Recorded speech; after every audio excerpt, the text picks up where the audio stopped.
네, 할렐루야. 오늘도 이 주님의 말씀 안에서 특별히 이 가정의 날, 이 5월에 우리들의 가정에 대해서 우리 하나님께서 주시는 귀한 도전의 말씀을 함께 나눌 수 있기를 축복합니다. 스타벅스 CEO로 잘 알려져 있는 하워드 슐츠라는 분이 있습니다. 그는 철저하게 회사를 인간 중심의 경영으로 이끌어가는 것으로 유명합니다. 보통 사장님들은 손님이 왕이다, 이런 문구로 회사를 경영합니다. 그러나 슐츠는 회사의 최우선은 직원들이고 그 다음이 손님이다, 이런 경영의 철학을 갖고 있습니다. 그는 우선 CEO라고 하는 그 체면을 뒤로 하고 매일같이 다른 직원들과 함께 식사를 한다고 합니다. 직원들을 바꿔가면서 이렇게 사장님하고 식사를 할 수 있는 은혜가 있는 거죠. 직원들은 이런 글을 좋아했는지 좀 의문이긴 합니다. 그러나 아마도 이런 직원 사랑에 상당히 이분이 진정성이 있었던 것으로 보입니다. 그에 얽힌 이런 유명한 일화가 그것을 증명합니다. 한 번은 텍사스의 이 스타벅스 지점에 강도가 들었습니다. 그래서 이 강도가 그 스타벅스 직원 한 사람을 살해하는 일이 벌어졌습니다. 그런데 슐츠는 그날 밤 즉시 비행기를 타고 텍사스로 건너갑니다. 그리고는 죽은 그 직원의 가족들을 향해 위로하고 이 장례 절차를 자신이 책임을 집니다. 이것으로 끝이 아니었습니다. 바로 그 다음에 그가 행했던 행보가 무엇이었냐면 그 직원의 그 장례를 치른 후에 이 텍사스 점포를 바로 처분합니다. 그렇게 해서 기금을 마련하고는 그 기금으로 무엇을 했느냐? 앞으로 그 직원의 남아있는 그 가족들, 이들의 가족 부양비와 자녀들의 양육비를 지원을 하게 됩니다.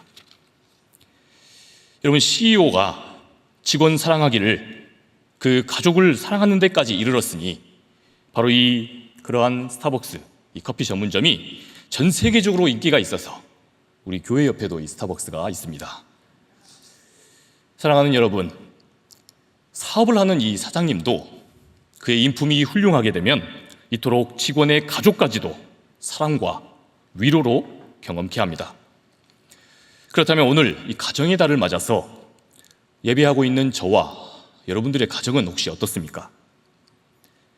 가까이 있어서 우리가 너무도 당연하게 여김으로 혹시 우리들의 가족들을 소홀히 여기고 있는 것은 아니냐는 겁니다. 성경은 우리가 가정을 이루는 것을 두고 하나님이 짝지어 주신 것이다 라고 말씀합니다. 우리가 배우자를 만나고 또 자녀들을 낳고 자녀들을 통해서 사위가 우리 집에 들어오고 또 며느리가 들어오고 그렇게 손자 손녀가 생기고 이런 모든 것들을 신적인 경륜의 그 신비에 의한 것이다 라고 고백하는 겁니다. 사실 깊이 묵상을 해보면 우리가 가족을 이루게 되는 그 자체가 사실은 신비입니다. 우리는 태어나면서부터 부모님을 고르고 태어납니까? 아니면 태어나 보니 이분이 부모님입니까? 이미 내 부모님은 정해져 있습니다. 내가 고르는 게 아니죠. 더욱이 배우자를 만나는 것은 더더욱 그렇습니다. 아니, 배우자를 만나는 건 내가 선택한 건데 뭐가 그러냐? 여러분, 지금 함께 하고 있는 그 배우자, 여러분 한번 생각해 보십시오. 우리가 가정을 이루기까지 단 하나의 만남의 경우만 틀어졌으면 어떻게 됐겠습니까? 아마 우리는 지금 다른 사람하고 살고 있든지 결혼을 못했을 수도 있습니다. 표정들이 다들 그게 내가 바라던 바다 이렇게 그런 표정이신데, 여러분 사실 서로가 완전히 다른 남자와 여자가 함께 살아간다는 그 자체가, 그렇게 합을 이룬다는 자체가 사실 신비입니다.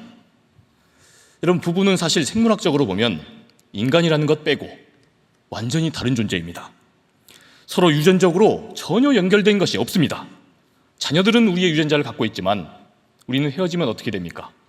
남편과 아내는 남이 되는 겁니다.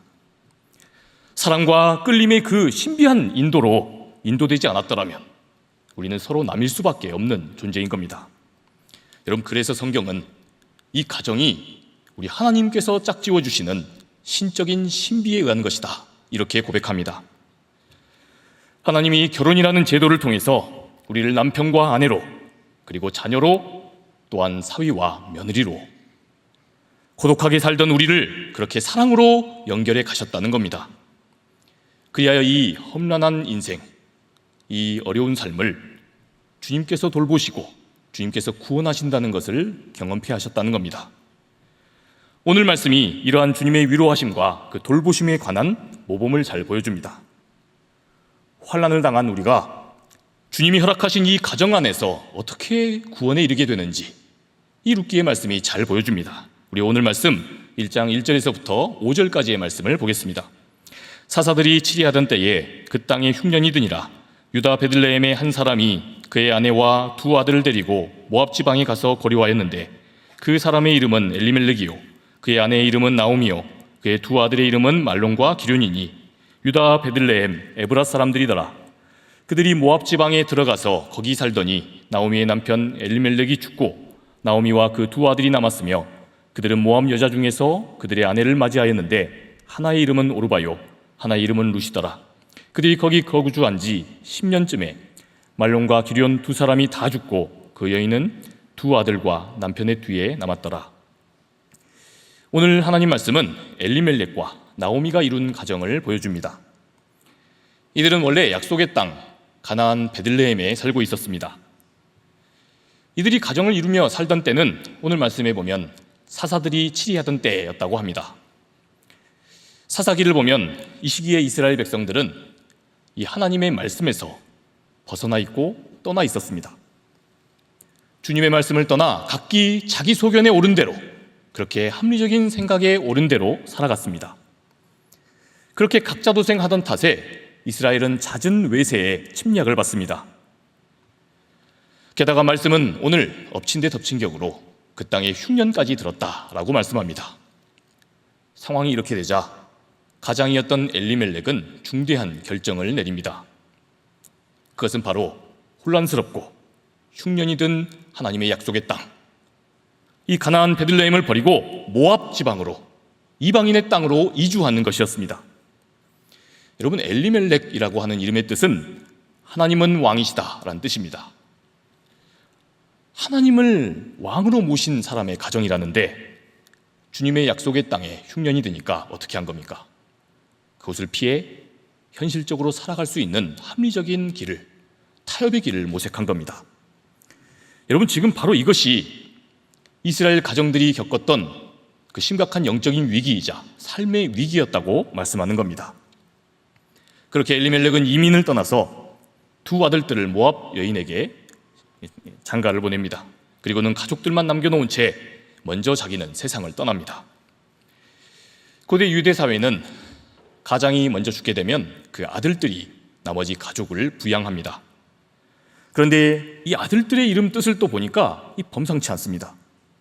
말론이라는 아들은 병약함, 기륜이라고 하는 이름의 뜻은 허약함이란 뜻입니다.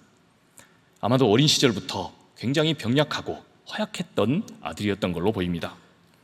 아니나 다를까, 이러한 위기의 때에 말론과 기륜마저 하나님의 품으로 먼저 떠나버립니다. 그렇게 이 가정에는 시어머니 나오미와 두 며느리, 바로 이 세 과부만이 덩그러니 남습니다. 당시 사회는 남성 중심의 사회입니다. 여성들은 당시에 경제활동의 주체가 될 수 없었다는 뜻입니다. 그러니 세 과부로만 이루어진 가정이라니 이들은 그야말로 사회의 최약자 중에 약자 가정으로 남은 겁니다. 그런데 이런 절망 중에 또 살아갈 길이 있다고 나오미는 신락 같은 희망의 소리를 듣습니다. 우리 오늘 말씀 6절에서 7절을 보겠습니다. 그 여인이 모압 지방에서 여호와께서 자기 백성을 돌보시사 그들에게 양식을 주셨다 함을 듣고 이에 두 며느리와 함께 일어나 모압 지방에서 돌아오려 하여 있던 곳에서 나오고 두 며느리도 그와 함께하여 유다 땅으로 돌아오려고 길을 가다가, 아멘. 흉년을 피해서 주님의 약속의 땅을 떠나 이 모압 지역으로 이주해 왔습니다. 그런데 우리 하나님께서 다시 약속의 땅에 은총을 베푸셨다. 그래서 그 땅을 다시 수확이 나게 하셨다라는 소리를 들은 겁니다. 그래서 나오미는 고향으로 돌아가겠다 결심합니다. 그리고 며느리들과 함께 짐을 꾸리고 떠납니다. 그렇게 고향으로 가던 도중에 웬일인지 나오미가 갑자기 길을 멈추고 이렇게 이야기합니다. 우리 이어지는 8절과 9절 말씀입니다. 나오미가 두 며느리에게 이르되 너희는 각기 너희 어머니의 집으로 돌아가라. 너희가 죽은 자들과 나를 선대한 것 같이 여호와께서 너희를 선대하기를 원하며 여호와께서 너희에게 허락하사 각기 남편의 집에서 위로를 받게 하시기를 원하노라 하고 그들에게 입맞춤에 그들이 소리를 높여 울며. 나오미는 유다 땅으로 가는 길에 중요한 결정을 내립니다. 자신의 두 며느리 룻과 오르바에게 너희 친정으로, 너희 어머니의 집으로 돌아가라, 이렇게 명령합니다. 대충 겉보기에는 나오미가 뭔가 자기 고향으로 돌아가게 되면 살아갈 수가 있었나 보다, 뭔가 자기 혼자 살려고 갔나 보다 라고 그렇게 여길 수 있지만 실은 아닙니다. 9절을 보면요, 이 두 며느리들에게 나오미는 먼저 감사의 인사를 전합니다. 너희가 그동안 부족해서 먼저 떠난 내 아들들을 사랑해줬구나. 그리고 또 늙은 나를 선대해줬구나.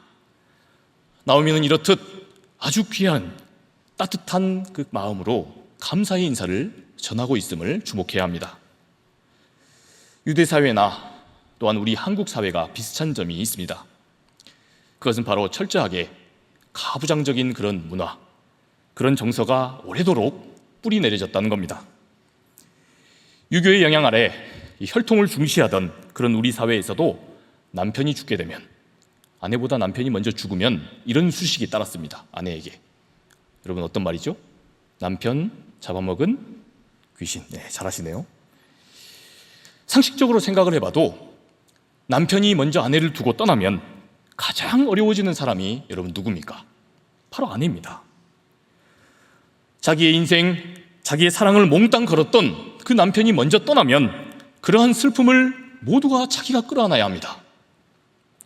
더 나아가 남편의 죽음은 앞으로 자기가 더 이상은 아내로서 보호를 받을 그 보호자가 없다는 의미가 됩니다. 이처럼 딱한 처지가 되는 그런 며느리인데, 그러나 시댁은 어떻게 했습니까? 이런 취급을 했던 겁니다.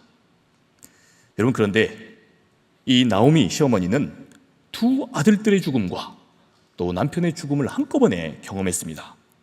그랬음에도 그녀는 성숙한 어머니의 품격으로 며느리들에게 진심 어린 말로 위로합니다. 감사의 마음을 전합니다. 죽은 내 아들들을 사랑해줘서 고맙다. 그리고 그간 나를 극진히 섬겨줘서 고맙구나. 여러분, 3000년 전 시어머니라는 것을 우리가 유념해둬야 합니다. 정말 납득하기 어려운 모습을 보인 겁니다. 여러분, 오늘날에도 이러한 멘트를 며느리들에게 쉽게 할 수 있는 어머니가 얼마나 있겠습니까? 여러분, 그런데 이것이 끝이 아닙니다. 나오미가 이렇게 감사의 인사를 전한 후 두 며느리들에게 또 이렇게 말합니다. 너희가 새로운 남편들을 만나게 되므로, 너희가 새로운 남편들을 만나게 되므로 우리 여호와 하나님께서 복을 주시길 빈다. 하나님이 허락해 주셔서 며느리들이 자기의 인생을 찾을 수 있기를 축복한 겁니다. 상담학의 용어 중에서 공감적인 공명이라고 하는 단어가 있습니다. 공감적인 공명. 누군가 절망에 빠진 사람, 그런 사람에게 가장 먼저 필요한 것은요, 다름 아닌 공감입니다. 어떠한 신앙적인 조언이나 혹은 권면이나 훈계가 아니라 공감이 가장 먼저 필요하다는 겁니다. 그 사람의 절망적이고 고통스러운 그 편에 서서 함께 그것을 느끼는 겁니다. 여러분, 그런데 나오미는 이 두 며느리들에게서 바로 이 공감적인 공명을 느끼고 있는 것으로 보입니다.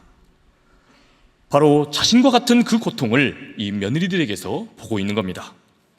그러니까 엄밀히 말해서 하나님은 이 믿음을 갖고 살아가는 사람 나오미로 하여금 지금 가진 것이 하나도 없이 남편까지 잃어서 아무것도 없어진 그 며느리들을 긍휼히 여기는 마음을 품게 됐다는 겁니다. 누구 때문에 말입니까? 하나님으로 인해서 말입니다. 여러분, 오늘 말씀은 바로 이것이 룻기가 말하는 그 은혜, 하나님의 자비, 헤세드라고 말합니다. 하나님의 인자하심과 위로하심과 긍휼히 여기시는 그 사람을 향한 마음이 이렇게 공감적인 공명을 통해서 전달이 된다는 겁니다. 여러분, 믿음의 시어머니 이 나오미가 보인 하나님의 헤세드, 하나님의 그 인자하심, 이게 다가 아니었습니다. 나오미는 이 두 며느리들과 함께 유다 땅으로 같이 돌아갈 생각도 했던 것으로 보입니다.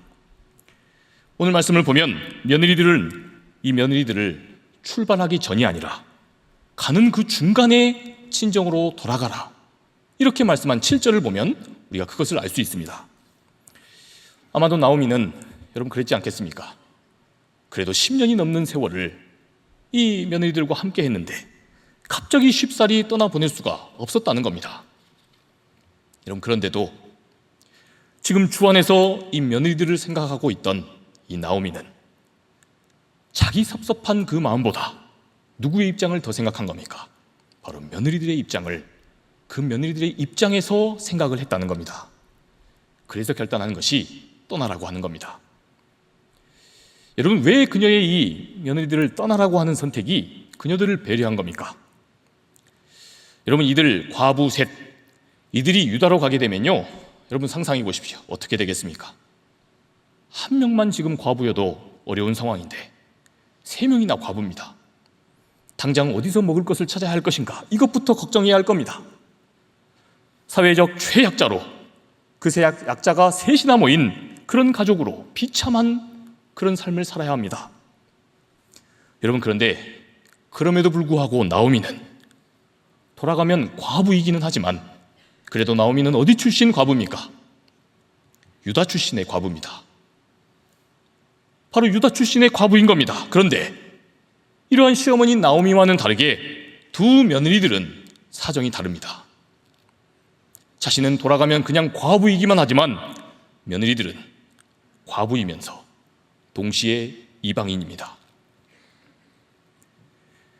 가나안 땅에 이스라엘이 입성한 후에 이스라엘은 줄곧 이 가나안 토착 종교와 계속해서 갈등합니다. 하나님을 믿는 믿음과 이 가나안의 바알 종교와 애써 싸운 겁니다. 그리하여 이들은 하나님의 구별된 백성으로서 종교적인 혈통을 중시하는 분위기가 커져갔습니다. 이로 인해서 이방인들을 점차 배척하는 그 문화도 커져만 갔습니다. 여러분, 더욱이 신명기의 율법을 보면요, 모압 사람들은 여호와의 총회, 이스라엘 백성 안에 들어올 수 없다, 이렇게 규정하고 있습니다. 여러분, 그러니 시어머니 나오미가 볼 때 며느리들은 고향 사람들에게 함께 돌아가게 되면 어떤 대상이 될 수 있는 겁니까? 혐오의 대상도 될 수 있는 겁니다. 나오미가 볼 때 이것까지 며느리들의 입장에서 고려하고 배려한 결과 그냥 여기서 친정으로 보내는 게 낫겠다, 이렇게 판단을 했다는 겁니다. 너무 슬프지만 며느리들 편에서 생각하니까 이런 결론이 나왔다는 겁니다. 여러분, 더욱이 이러한 나오미의 긍휼, 나오미의 그 주님의 헤세드, 여기를 우리가 더 주목해야 할 것은요, 나오미가 이처럼 이 며느리들을 배려함으로 그녀가 드러내 보이고 있는 그 생각의 전제들입니다. 우리 다 함께 11절에서 15절도 읽어보겠습니다. 나오미가 이르되 내 딸들아 돌아가라. 너희가 어찌 나와 함께 가려느냐? 내 태중에 너희의 남편 될 아들들이 아직 있느냐? 내 딸들아 돌아가라. 나는 늙었으니 남편을 두지 못할지라. 가령 내가 소망이 있다고 말하든지 오늘 밤에 남편을 두어 아들들을 낳는다 하더라도 너희가 어찌 그들이 자라기를 기다리겠으며 어찌 남편이 없이 지내겠다고 결심하겠느냐? 내 딸들아 그러지 아니하니라. 여호와의 손이 나를 치셨으므로 나는 너희로 말미암아 더욱 마음이 아프도다 하매 그들이 소리를 높여 울더니 오르바는 그의 시어머니에게 입맞추되 룻은 그를 붙쫓았더라. 나오미가 또 이르되 내 동서는 그의 백성과 그의 신들에게로 돌아가니 너도 너의 동서를 따라 돌아가라 하니. 아멘. 여러분, 며느리와 시어머니의 거짓말 베스트 원이 있답니다. 며느리와 시어머니의 거짓말, 최고의 거짓말. 먼저 며느리가 시어머니에게 하는 거짓말입니다.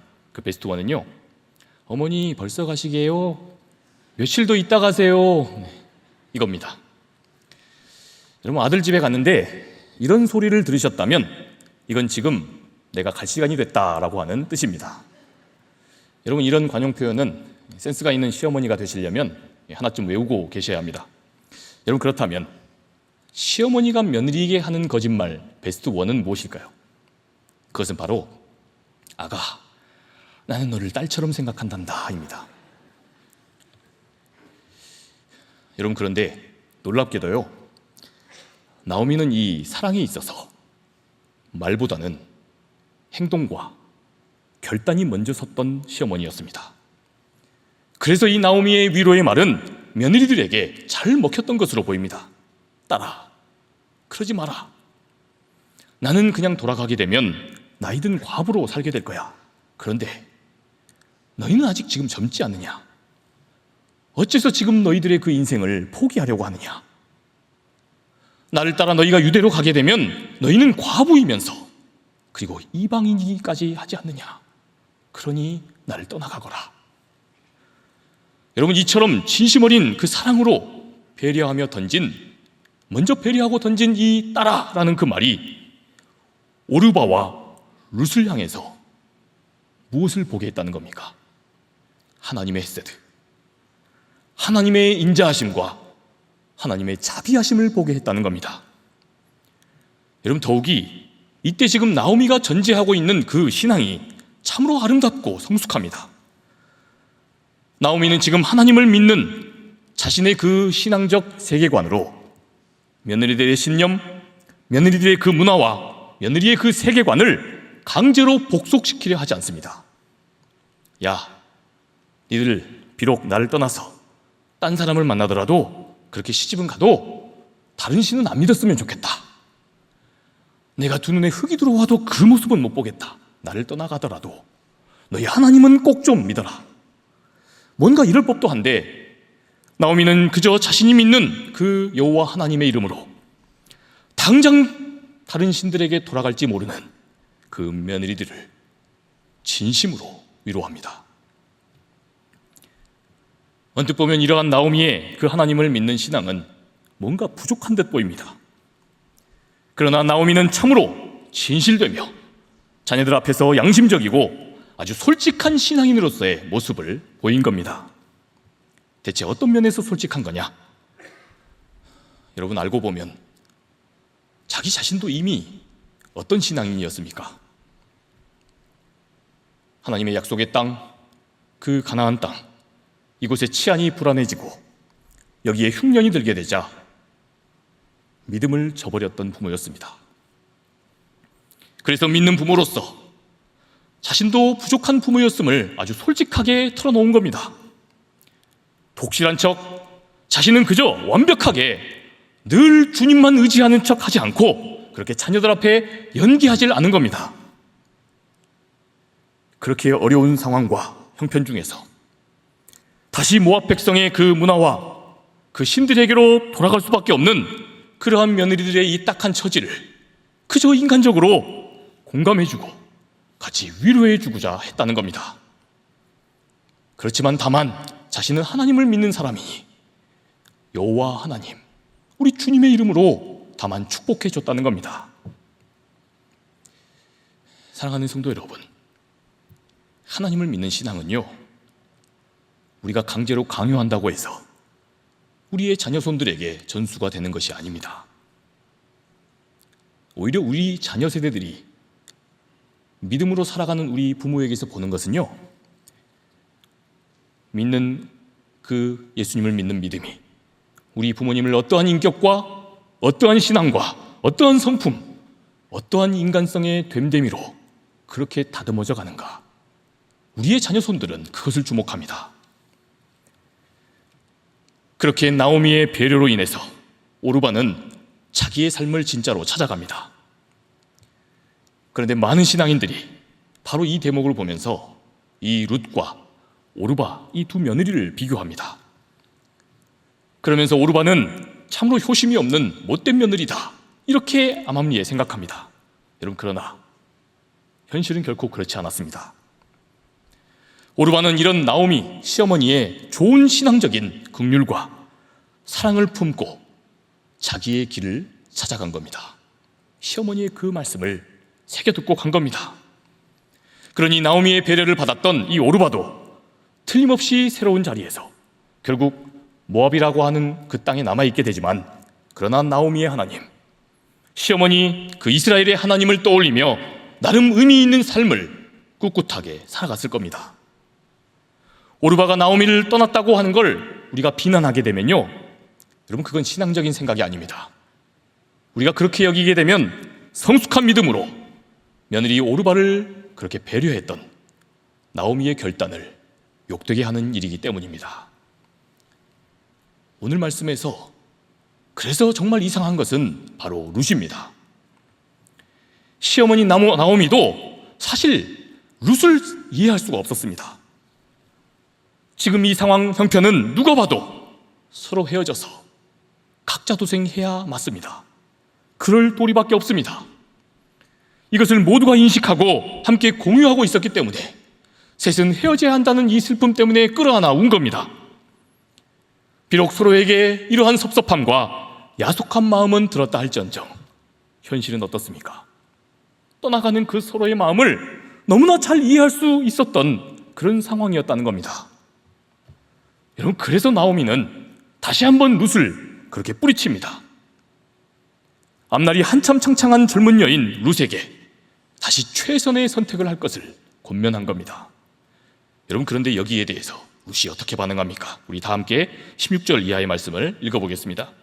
룻이 이르되 내게 어머니를 떠나며 어머니를 따르지 말고 돌아가라 강권하지 마옵소서. 어머니께서 가시는 곳에 나도 가고 어머니께서 머무시는 곳에서 나도 머물겠나이다. 어머니의 백성이 나의 백성이 되고 어머니의 하나님이 나의 하나님이 되시리니 어머니께서 죽으시는 곳에서 나도 죽어 거기 묻힐 것이라. 만일 내가 죽는 일 외에 어머니를 떠나면 여호와께서 내게 벌을 내리시고 더 내리시기를 원하나이다 하는지라. 나오미가 룻과 자기와 함께 하기로 굳게 결심함을 보고 그에게 말하기를 그치니라. 아멘. 여러분, 시어머니 이 나오미의 진심 어린 그 배려 안에서 지금 룻은 무엇을 보고 있습니까? 생전 경험하지 못했던 하나님의 헤세드를 보는 겁니다. 세상은 삶의 위기를 만나면 응당 각자 도생하는데, 각자 도생해야 한다고 믿는데, 어려울 땐 그저 자기 생각만 하고 그렇게 살아가는 게 당연하다고 여기는 이치입니다. 그런데 이런 삶의 위기를 만나도 자신을 진정한 가족으로 끝까지 생각해주고, 그래서 딸처럼 생각해주는 그 어머니, 그 어머니의 사랑을 통해 여러분, 누구의 사랑을 보고 있는 겁니까? 지금 룻은 하나님의 사랑을 보는 겁니다. 이런 면에서 볼 때 룻은 지금 나오미를 통해서 하나님에 대한, 여러분, 이게 중요합니다, 이유 없는 희망을 품습니다. 믿지 않은 사람들은 우리들의 믿음의 결단과 사랑의 배려로 하나님을 향한 이유 없는 희망을 본다는 겁니다. 여러분, 그런데 더 반전인 것은 우리가 이미 알고 있듯이 룻기의 앞으로의 그 다음 이야기는, 그 스토리는 어떻게 전개가 됩니까?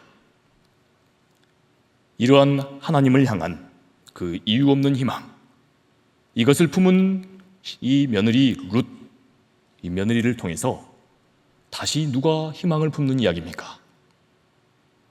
이 절망을 만난 시어머니 나오미가 다시 소망을 품게 되는 이야기입니다.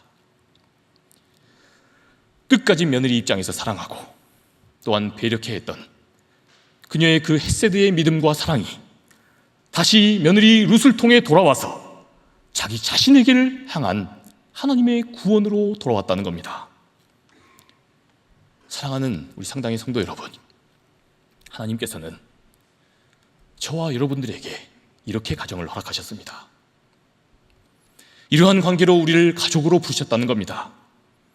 남편과 아내, 또한 자녀, 또 새롭게 우리가 그 자녀들을 통해 만나는 우리네 사위와 그 며느리들, 또 손자, 손녀들은 우리가 삶이 힘들고 또 지칠 때, 그렇게 어려울 때 하나님께서 헤세드의 사랑으로 서로 간에 이유 없는 희망을 품을 수 있도록 우리에게 은혜로 베풀어 주셨다는 겁니다. 그것이 바로 하나님 허락하신 우리네 가정이라는 겁니다. 여러분, 그러니 바라기는 오늘 말씀 안에서 이 나오미와 룻의 이야기를 통해 주님의 헤세드로 역사하심의 은혜를 볼 수 있게 되기를 축복합니다. 여러분, 그래서 5월이 가기 전에 한번 우리 이렇게 한번 전화로라도 꼭 한번 인사해 봅시다. 우리 미리 한번 저와 함께 연습해 보겠습니다. 한번 우리 어머니들, 우리 아버지들 한번 이렇게 한번 같이 따라해 보겠습니다. 사위, 세아가, 주님께서 너를 우리 가족으로 불러주셔서 참으로 위로가 된다. 하실 수 있으시겠죠? 네. 우리 그러면 이제 반대로 우리 자녀된 우리도 한번 말씀 안에서 고백해 보겠습니다. 하나님이 어머님과 아버님을 제 가족으로 주셔서 저는 참 행복합니다. 바라기는 이러한 주님 안에서 이 사랑의 고백들이 5월 이 한 달 동안 또 앞으로 영영토록 우리 주님 안에서 우리 상당의 모든 가족들 안에 널리 그렇게 울려 퍼질 수 있게 되기를 우리 주님의 이름으로 축복합니다. 함께 기도하겠습니다. 사랑과 은혜가 풍성하신 하나님, 우리를 사랑하시어 당신의 사랑과 위로를 경험케 하시고자 우리에게 사랑하는 가족들을 허락하신 은혜에 감사합니다. 오늘 주신 말씀을 따라서 하나님께서 우리에게 거룩한 삶, 주님 기뻐하시는 삶을 살아갈 수 있도록 활력과 용기와 위로를 주시고자 가족들과의 만남을 허락하셨음을 잊지 않게 하여 주시옵소서. 그래서 날마다 주님을 사랑하듯 가족들을 더 아끼고 사랑하게 하시옵고, 날마다 가족과 이웃들에게 섬김을 받기보다는 우리 주님 닮은 모습으로 섬기고자 하는 성숙한 말, 아름다운 행실로 나아가게 하여 주옵소서. 그렇게 하실 하나님을 찬양하오며 우리 주 예수 그리스도의 이름으로 기도합니다. 아멘.